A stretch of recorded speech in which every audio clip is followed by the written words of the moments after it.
पुराने ज़माने की बात है, एक बादशाह था जो अपनी राया पर बड़ा मेहरबान था। इसने 100 किलोमीटर लंबी सड़क तमीर करने का हुक्म दिया। जब सड़क तमीर हो गई और इसके इफ्तिताह का वक़्त आया तो इसने अपने 3 वज़ीरों से कहा कि एक बार पूरी सड़क का जायज़ा लेकर आओ ताकि पता चल सके कि कहीं कोई नुक्स तो बाकी नहीं रह गया। तीनों वज़ीर चले गए। शाम में पहला वज़ीर वापस आया और कहने लगा, बादशाह सलामत, पूरी सड़क बहुत शानदार बनी है, मगर सड़क पर एक जगह कचरा पड़ा नज़र आया। अगर वो उठा लिया जाए तो सड़क की खूबसूरती को 4 चांद लग जाएंगे। दूसरा वज़ीर आया, इसने भी बिल्कुल यही अहवाल सुनाया कि सड़क पर एक जगह कचरा है, अगर वो उठा लिया जाए तो सड़क पर उंगली उठाने की गुंजाइश बाकी नहीं रहेगी।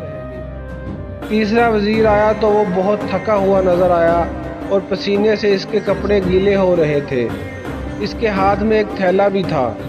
बादशाह को इसने बताया कि बादशाह सलामत, सड़क तो बहुत आलीशान बनी है, मगर सड़क पर मुझे एक जगह कचरा नज़र आया जिसकी वजह से सड़क की खूबसूरती मान पड़ गई थी।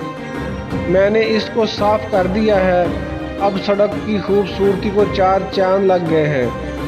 और वहाँ पर एक थैला भी था, शायद कोई भूल गया है। बादशाह ये सुनकर मुस्कुराया और कहा, ये कचरा मैंने ही रखवाया था और ये थैला भी। इस थैले में पैसे हैं जो तुम्हारा इनाम है।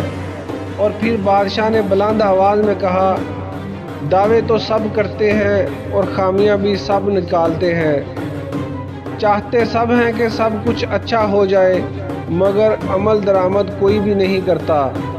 हम अगर चाहते हैं कि हमारे मुल्क में सब अच्छा हो तो हमें खुद को बदलना होगा और अपने वतन को रोशन बनाने के लिए किरदार अदा करना होगा।